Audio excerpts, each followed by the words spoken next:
Perkenalkan, nama saya Joko Arli Sitorus, kelas 63 1B25, NIM 63240235. Saya akan menjelaskan pertemuan keempat bagian agama, teologi Kristen tentang hakikat Allah. Pada bagian ini kita diajak untuk menoleh ke belakang untuk memahami bagaimana para teolog Kristen memenuhi dan memperdebatkan beberapa isu sekitar hakikat dan sifat Allah.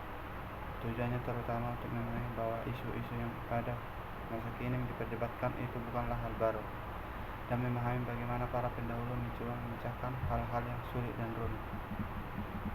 Ajaran yang paling sulit dimengerti dan dijelaskan adalah ajaran tentang Trinitas, suatu ajaran yang sudah menjadi pokok perdebatan sejak awal peredaran Kekristenan, sesuatu yang tidak bisa juga dihadir karena memang Alkitab sebagai dasar kepercayaan Kristen menggambarkan Allah dengan berbagai cara. Dari aktivitasnya kita telah menyebutkan bahwa Allah mencipta atau dalam Allah Bapa, penyelamatan dalam Yesus Kristus, dan memperbarui melalui Roh Kudus-Nya. Hal ini saja menunjukkan bahwa Trinitas ketiga macam pernyataan dari diri Allah yang adalah tunggal dan satu-satu menurut Easter and Trinity as Chemically Difficult Area of Christian Theology atau Mokrat 194257. Ia juga mencoba menemukan 4 model pendekatan terhadap isu ini, baik yang klasik maupun modern. Yang paling penting dari pendekatan klasik adalah pendekatan Augustinus, sedangkan dari modern adalah Calvert. Kita banyak membahas dua pendapat, yakni Augustinus dan Barth. Silakan Anda mengumpulkan informasi mengenai kelebihan dan kelemahan pandangan Augustinus dan Barth dari buku-buku teologi atau sumber belajar yang lain. 1. Augustinus. Menurut M. Gard, Augustinus mengambil banyak unsur dari konsensus yang sedang muncul tentang Trinitas atau Tritunggal. Hal ini dapat dilihat dari penolakannya yang keras atas bentuk subordinanisme apapun, atau misalnya yang menganggap Sang Anak dan Roh Kudus sebagai inferior atau lebih rendah dari Sang Bapa di dalam kealahan. Agustinus berpendapat bahwa tindakan dari 3 unsur Trinitas harus dipahami di belakang tindakan dari setiap unsur. Misalnya, manusia diciptakan bukan saja menurut imago Dei atau gambar Allah, melainkan juga menurut gambar Trinitas. Perbedaan penting dibuat antara Allah yang kekal dari Sang Anak dan Roh, dan tepatnya dalam urusan semata, meskipun Sang Anak dan Roh kelihatannya lebih kemudian dari Sang Bapa. Penilaian ini hanya berlaku dalam proses penyelamatan, dan meskipun Sang Anak dan Roh tampak lebih rendah terhadap Sang Bapa dan secara dalam kekekalan yang tersedarajat. Menurut M. Grant, elemen yang paling khusus dari pendekatan Agustinus terhadap Tritunggal adalah pemahaman tentang pribadi dan tempat Roh Kudus. Menurutnya, Sang Anak diidentifikasi dengan kebijaksanaan atau wisdom, dan Roh Kudus dengan kasih, walaupun ia mengakui bahwa dia tidak memiliki dasar alkitabiah terhadap identifikasi ini. Ia menganggap hal itu sebagai kesimpulan yang masuk akal dari bahan-bahan Alkitab. Roh membuat kita tinggal dalam Tuhan dalam kitab. Identifikasi yang eksplisit dari Roh sebagai dasar kesatuan dari Allah dan orang-orang terpercaya itu tentu sebagaimana ia menunjukkan kepada ide Agustinus tentang Roh sebagai pemberi komunitas atau persekutuan. Roh adalah karunia ilahi yang mengikat kita dengan Allah. Karenanya ada hubungan dalam Allah Tritunggal tersebut. Singkatnya, Agustinus ingin mengatakan bahwa Roh Kudus membuat kita tinggal dalam Allah dan Allah dalam kita, tetapi itu adalah akibat dari kasih, karena Roh Kudus adalah Allah yang adalah kasih. Salah satu ciri yang paling khas dari pendekatan Agustinus terhadap Trinitas adalah upaya mengimpangkan analogi psikologis. Ia berpendapat bahwa dalam penciptaan dan isinya dalam memudahkan jejak yang khas dalam penciptaannya. Sejak itulah pada manusia sebagai ciptaan tertinggi. Oleh karena itu, kita perlu berpaling kepada manusia dalam upaya kita mencari kegambaran tentang Allah. Agustinus mengambil langkah-langkah lebih jauh yang sangat disayangkan oleh banyak pihak. Atas dasar pandangan dunia yang dipengaruhi oleh Neo atau Platonis, ia kemudian mengatakan bahwa pikiran atau mit manusia adalah puncak dari kemanusiaan. Karena itu, terhadap pikiran manusia individual Dan ke arah itulah manusia para teolog berpaling dalam mencari penjelasan tentang misteri Tritunggal dalam penciptaan.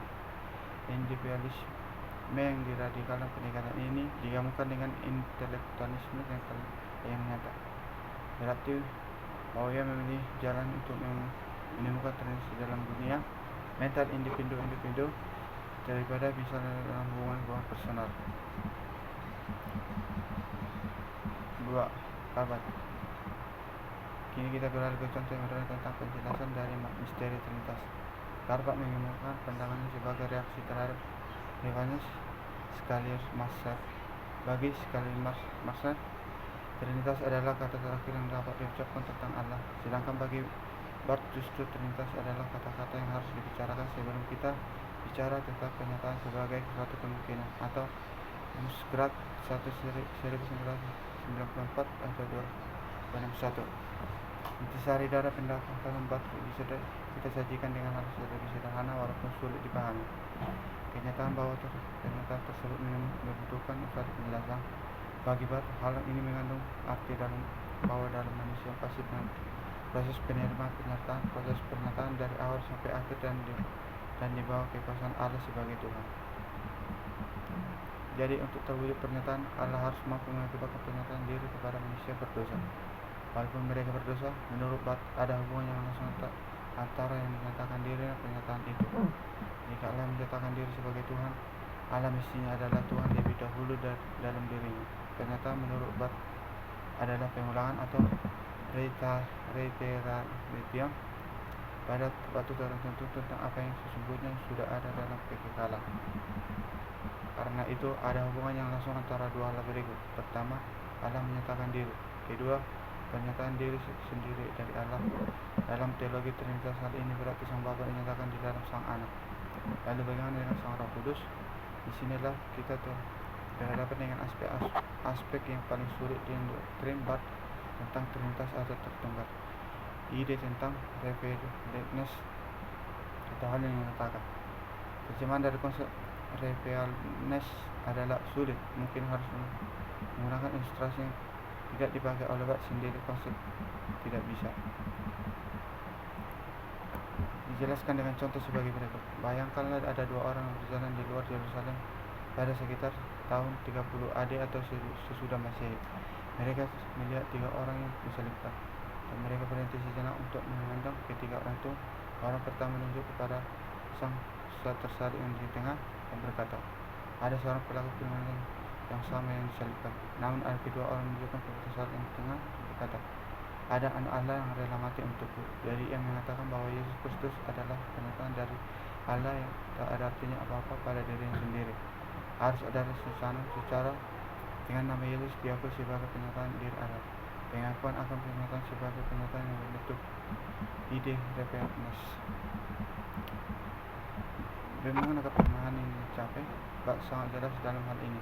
Manusia yang berdosa atau orang berdosa tak mampu mencapai pemahaman, yaitu mampu bantuan Barth sama sekali tidak memberi peluang bahwa ada peranan positif manusia dalam menafsirkan pernyataan, karena percaya bahwa ia sangat tergantung kepada pernyataan ilahi terhadap teori-teori pengetahuan manusia.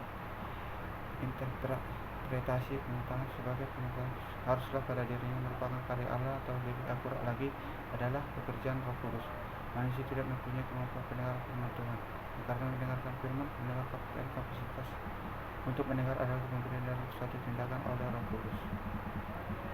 Lebih jujur, bila kita katakan bahwa kita tidak seluruhnya bisa memahami misteri Tritunggal itu, meskipun sudah tidak ada supaya dilakukan oleh para teolog dari dulu sampai sekarang. Bukankah sesungguhnya Allah walaupun sudah menyatakan diri tetap? Saya merupakan misteri yang akan selamanya tak tuntas yang mengerti.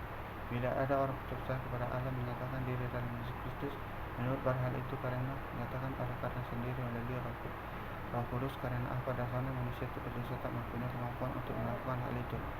Segala bentuk penjelasan tentang Tritunggal itu tidak akan memuaskan rahasia manusia, apalagi dalam dunia yang sangat mengungkapkan penalaran. Apa yang kita butuhkan dalam iman yang bukan bertentangan dengan risiko melainkan iman yang mengakui manusia kita.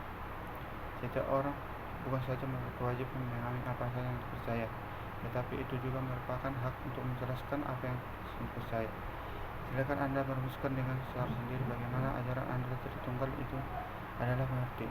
Yang jelas, Allah menyatakan dirinya secara amat kaya, bagaimana sebagai Bapa pencipta dan pemelihara, Anda sebagai penyelamat dan Roh Kudus sebagai pembaharu, dan semua tunjukkan kepada Allah yang sama dan satu. Fenomena agama dinilai dan atau diukur dari ibadat atau ritual keagamaan apakah memadai? Silakan Anda menemukan argumen adalah menunjukkan bahwa agama tidak memadai bila diukur dengan ritual keagamaan. Bagaimana pemahaman Anda sebagai orang terpercaya terhadap penjelasan perusahaan kedua hal ini? Cobalah Anda membangun argumen sendiri mengapa perusahaan tataran ibadah agamawi tidak dapat dan tidak boleh dipisahkan dari sikap bertanggung jawab atau moral etis kita baik terhadap sesama, diri sendiri, dan alam ciptaan Tuhan. Cobalah cari berdasar Alkitab yang membangun argumen Anda adalah pengalaman keberagamaan Anda adalah suatu yang sangat pribadi, meskipun praktik keberagaman bisa jadi bersifat komunal. Oleh sebab itu, Anda dipersilakan untuk berkomunikasi dan mendiskusikan dengan bahasa dan kata-kata sendiri mengenai kepercayaan kepada Allah sebagai dialami dan dihayati dalam pengalaman keberagaman Anda. Silakan mengkomunikasikan beberapa pengalaman keberagaman Anda kepada rekan-rekan sekelas. Hanya tapi apa yang dipahami dan dihayati tentang Allah, apalagi Allah Tritunggal, bukanlah suatu yang mudah untuk diskusikan dengan bahasa dan kata-kata dengan orang lain. Agama selalu berurusan dengan transender atau dasar keberadaan yang mutlak. Karena itu, semua agama mempunyai konsep sendiri-sendiri tentang yang transenden atau dasar keberadaan yang mutlak itu. Dalam Kristenan, yang transenden itu adalah Allah atau Tuhan menyatakan diri secara sangat kaya. Misalnya, Allah Sang Pencipta yang sering disebut Bapa, bagaimana diajarkan dalam doa Bapa kami oleh Tuhan Yesus. Allah kita percaya adalah juga Allah penyelamat dalam Yesus Kristus. Rupanya kepercayaan ini mempunyai tempat yang sentral dalam kepercayaan Kristen. Itu adalah sebabnya pengakuan Imam Rasuli yang mempunyai tempat yang utama. Allah penyelamatan menyatakan hakikatnya sebagai kasih yang berkorban dengan menjelma menjadi manusia yang mendapat tentang hukuman manusia. Karena itu, ia sebagai jawab terhadap kasih Allah memanggil manusia untuk mengasihi Allah dan kasih kepada sesama makhluk ciptaannya. Keselamatan yang dikerjakan pada hakikatnya membawa manusia kepada hubungan yang baru dengan Allah, persekutuan yang benar dengannya, tetapi juga membebaskan dari segala yang menghalangi kita menghayati kemanusiaan kita secara penuh. Keselamatan merupakan pengalaman masa kini tetapi juga masa yang akan datang. Keselamatan juga sangat komprehensif dan holistik, artinya tidak hanya bersifat spiritual, melainkan juga kesejahteraan manusia kini dan di sini. Berita Injil yang diberitakan tidak hanya untuk keselamatan jiwa, tetapi pengalaman hidup yang bebas dari segala bentuk penindasan dan diskriminasi. Injil adalah kabar baik menyeluruh dan manusia seutuhnya. Kita diberitakan Injil yang utuh untuk manusia yang utuh juga.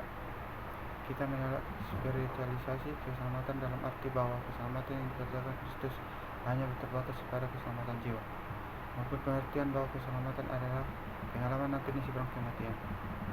Allah juga menyatakan diri sebagai roh yang membaharui semua ciptaan dan juga setiap individu yang terpercaya dan dapat menjalani hidup kekinian dengan sukacita, damai sejahtera, kasih, keadilan, dan sebagai dasar dari karakter Kristen ini.